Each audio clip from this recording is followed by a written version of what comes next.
السلام علیکم ورحمۃ اللہ وبرکاتہ۔ بہت مصروف رہنا بھی خدا کی ایک نعمت ہے۔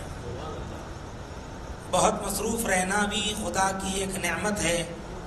ہجوم دوستہ ہونا، کسی سنگت کا مل جانا، کبھی محفل میں ہنس لینا، کبھی خلوت میں رو لینا خدا کی ایک نعمت ہے۔ کبھی تنہائی ملنے پر خود اپنا جائزہ لینا، کبھی دکھ کسی دل پر تشفی کا مرہم رکھ لینا خدا کی ایک نعمت ہے۔ خدا کی ایک نعمت ہے۔ کسی آنسو کو چن پانا، کسی کا حال لے لینا، کسی کا راز ملنے پر لبوں کو اپنے سی لینا۔ کسی آنسو کو چن لینا، کسی کا حال لے لینا، کسی کا راز ملنے پر لبوں کو اپنے سی لینا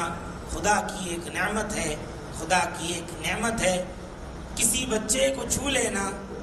کسی بوڑھے کی سن لینا، کسی کو بھی دعا دینا خدا کی ایک نعمت ہے۔ خدا کی ایک نعمت ہے۔ کسی کو گھر بلا لینا، کسی کے پاس خود جانا، نگاہوں میں نمی آنا، بلا کوشش ہنسی آنا خدا کی ایک نعمت ہے۔ خدا کی ایک نعمت ہے۔ تلاوت کا مزہ آنا، کوئی آیت سمجھ پانا، تلاوت کا مزہ آنا، کوئی آیت سمجھ پانا، کبھی سجدے میں سو جانا، کسی جنت میں کھو جانا خدا کی ایک نعمت ہے۔ خدا کی ایک نعمت ہے۔ محترم دینی عزیز بھائیو، الحمدللہ یہ آج ہم عید الفطر کی اس رات میں یہاں جمع ہیں کہ کل کے دن ہم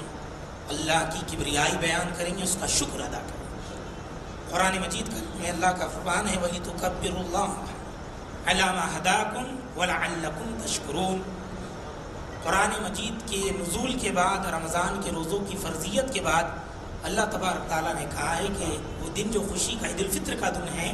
وہ دراصل اللہ کی کبریائی کا دن ہے اور اللہ کے شکر کا دن ہے، اس لیے کہ اس نے قرآن مجید ہمیں عطا فرمایا ہے اور اسی قرآن مجید کے نزول کے نتیجے میں اس نے روزے ہم پر فرض کیے۔ گویا رمضان کا مہینہ جشن قرآن کا مہینہ ہے اور قرآن کے ملنے پر عید الفطر اللہ کی کبریائی اور اس کے شکر کا دن ہے۔ یہ پورے عالم اسلام اور پوری دنیا کے مسلمانوں کا سب سے بڑی خوشی کا دن ہے۔ اور میرے عزیز بھائیوں، ہم ایک ایسے وقت اپنی خوشیاں منانے جا رہے ہیں کہ اس وقت اس مقدس سرزمین پر، جس کو ہم سرزمین فلسطین کہتے ہیں اور اسی کے ایک حصے کو غزہ کی زمین کہتے ہیں، جہاں ہمارے لاکھوں بھائی اجڑے ہوئے ہیں، لاکھوں گھر بوسیدہ کر دیے گئے ہیں، ہزاروں معصوم بچوں کو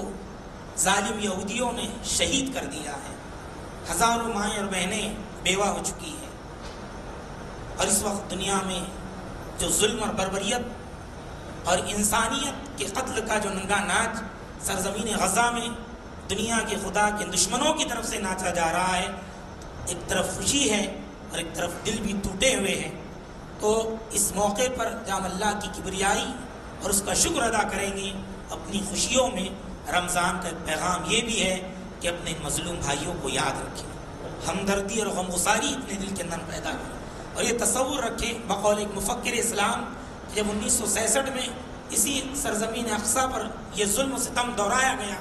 تو انہوں نے کہا تھا کہ میں ایسے وقت خوشیاں منا رہے ہیں جب اللہ کی مقدس سرزمین اپنے بھائیوں سے، ان کے خون سے لالہزار ہے، اور اس سے زیادہ آج وہ سرزمین معصوم بچوں سے،